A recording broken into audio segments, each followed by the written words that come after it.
Fantastic to have you back again. This past weekend was half term, meaning students alike had time to rest, recover, and study for those examinations coming at the end of the term. However, we still have for you a sports update and a culture update, as well as a special interview at the very end, so please do stay tuned. Jumping straight into it, let's talk about Chengetai Mapaya. Yes, that Chengetai. The very Chengetai we featured about 2 episodes back.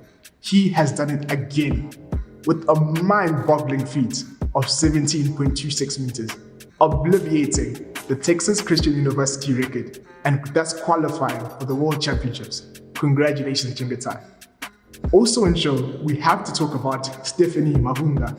She is a Zimbabwean-born basketball player, being the first ever Zimbabwean to be drafted by the WNBA some years back. She recently moved to the Polish league, the Enrique Basketball League, where she was recently named MVP, averaging 15 points and 4.6 rebounds. Congratulations, Stephanie, and we wish you the absolute best for the future. Let's talk about Scott Vincent. He is a Zimbabwean golf extraordinaire. At the beginning of this year, he participated in the Mizuno Open in Japan, and he won it through a marvelous comeback. Moving on, he didn't stop there. He went to Newcastle to participate in the inaugural International Series, again winning it. Congratulations, Scott Vincent. As promised for you, we have the list of names from the hockey under-19 and under-20 boys who made the Zimbabwe national team. Congratulations to the following boys. The Chiz under-19 football tournament was held at Lomagandi College this year, and this year St. John's were the victors. In the semi-finals, they overcame Gateway 4-1, before moving on to the final, where they faced an uptight Falcon team. They defeated Falcon 2-0. Zimbabwe Women's Sables, they're out in Cape Town, and their first game, unfortunately they were defeated 108-0 by the Springboks. However, they mounted an unprecedented comeback against Namibia, winning 72-0. Congratulations, ladies, and let's hope this is an uprise in female rugby. As promised for you today, we have the man, the myth, the legend, Coach Souza, father, brother, coach, and championship winner. Welcome, Coach Souza. Thanks for having me. Great to have you on the show. I think before we get into everything, your story is so interesting. So I want us just to talk about your beginnings. Now, I understand you grew up with your grandmother before moving to St. Joseph's House of Boys.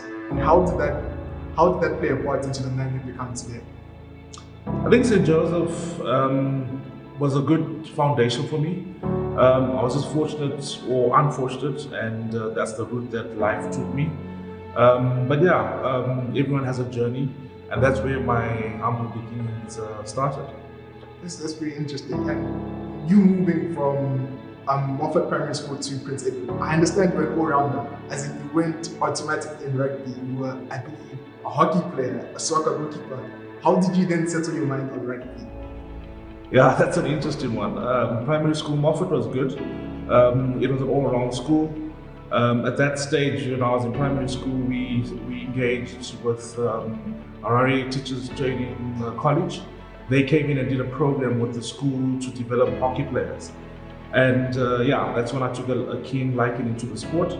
And yeah, I enjoyed it, and I think I was good at it.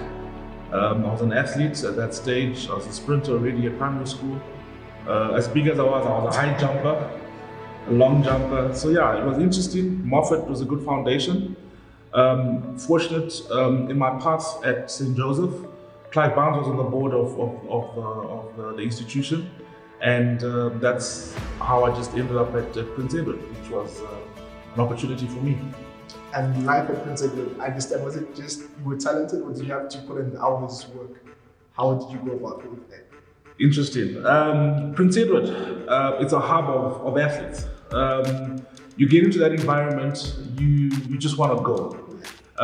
Each term comes, there's always a highlight, there's a new event, there's new sporting activity that everyone's looking forward to, and you just get used to it. And it's the environment that just keeps you going.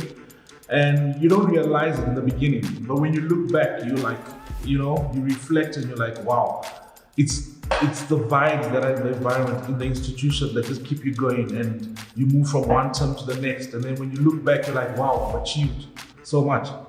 And I think your key highlight, if I'm correct, is You were sprinting at the National Sports Stadium, I think 400 or 200 meters, and people were chanting you. How true is that? Is that That was interesting. Back in the day, all our sprint challenges were at the National Sports Stadium. The moments that I recall, I know back in the day, unfortunately, we don't have all the technology we have now. There was an event where we had the 100-meter sprint. I just come from the warm-up blocks and got into the starting blocks. And all the schools were lined up along the 100-meter stretch, and they all started chanting my name. And I looked up and I was amazed at this awe that was in the stadium. This is very interesting. So I think now we can move on to your rugby journey. I believe at the age of under 16, a then coach Kevin Atkinson saw you playing hockey and he shook his head and he's like, no ways. And he put you into some rugby boots and instantly you're on the rugby field. And to my understanding, the very first year you played rugby, you made the Zimbabwe under 16 side. How did it feel, that combination of a coach believing in you so much that he took you out of your comfort zone of hockey and put you into the rugby field? You know, that's the nature of Prince Edward. Prince Edward is that environment that provides those opportunities. We've had, we've mentioned Kevin Atkinson. We've had the legends of Patrick Gumunyu, who do the same with other individuals. They identify something that they like and they pull you into a different sporting activity, and then all of a sudden that guy becomes a great. The journey that I had with Kevin Atkinson, he came to the hockey field and he's like, next week I need you to come to the rugby training. And I was like, okay, Mr. Atkinson. And then I was like nervous but excited because the deputy headmaster had come to the hockey field to pull me off the hockey field and ask me to come and play rugby, which we all know rugby is the biggest sport at Prince Edward. And it was an honor for me to get that call. Now, I must have to go add on to your debut for the Zimbabwe Sables. I understand you were amongst, at that time you've been captained by the legendary Brendan Dorsey, the current Sables coach, as well as in your team you had the likes of the legends of Bright Chibandile, Ian Noble. How was the feeling that you've actually been brought up to the highest level of Zimbabwe rugby? Dorsey, he's a great man. He's done a lot for this country, he's done a lot for this game. And when I look back and I was like, you know, I've been captained by Dorsey. It's a special vibes, and he's currently trying to get the team to the next World Cup. It's amazing. The legends I've played against, Kenneth Simba, Ian Noble, Jeff Tigere, Costadina, you know, the list goes on. But yeah, it's one of those things that tell you how much talent is in this country. We blessed with talent. I think our time is going to come where we get back to the big stage. But yeah, it's one of those things. Yeah. I think I really like the point that you talked about saying the country is blessed with talent. My next question therefore is, with so much high school talent that we're just about to come into, what then goes on between high school and the national level? Where do we kind of have that void or drain of talent? Where does it all go to? And why doesn't it reflect into our national side? I think the biggest downfall was our local league was not nurturing that void. When guys leave school, they play Craven Week.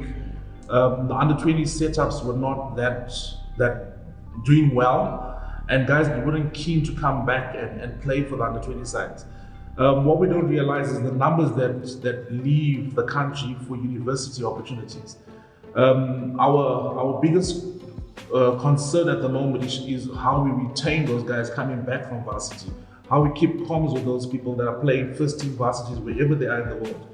I think that's the biggest breach that we need to fill at the moment. With the current under-20 system, I think it's starting to fold into play, and it seems to be working for us. It's very true, and we just wish the national team all the best. I think moving on to your most recent achievement, everyone must have heard about the under-20s Bart's World Under-20 Rugby Championship, which your team was victorious in. And I must say that's just an understatement of what you guys have achieved as a team. I just want to ask the preparation. How intense was the preparation? Is it for someone like me? Like, what goes into such preparation for you guys to have done? There was a phenomenal achievement. We came from a sixth place ranking in the Barts Trophy tier, and for me personally, I just felt that we just needed to go showcase what we have. We put together a squad of over 45 players. We put them through the tracks. We played in the Nedbank Challenge Cup, and we used that platform as our foundation for selection. We tried different combinations, we tried different patterns of play during that event, and it paid dividend. It gave us different ways of thinking of selecting the players.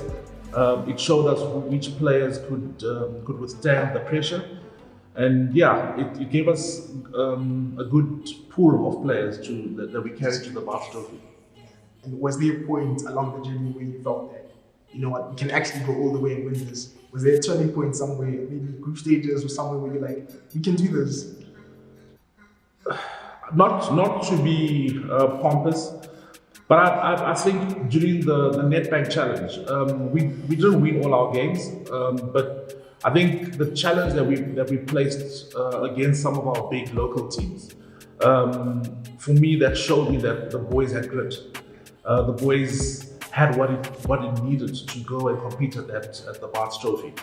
When we then selected our final squad, I then had that notion that we were going to come back with this trophy. And they definitely did, putting on a show for the ages, winning the under 20 tournament.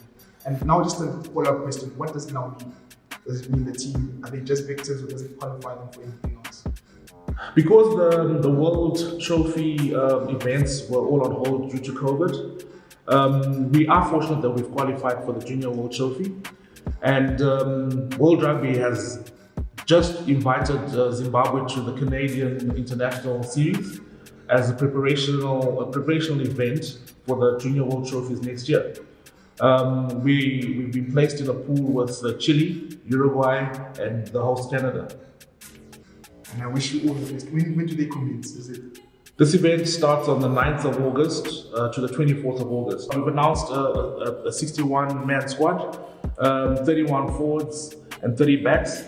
It's an interesting squad. A lot of championship players in there, and a lot of the varsity cup players. So selection is on, and the grind starts now.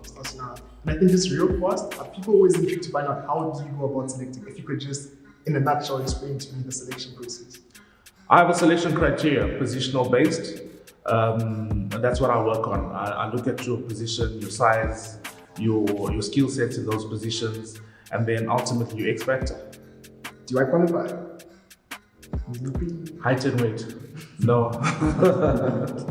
We'll leave that for now. Anyway, in closing, I just want your remarks to any young boy or girl out there who is chasing his or her dream, whether it's in sports or not. What advice do you have for them?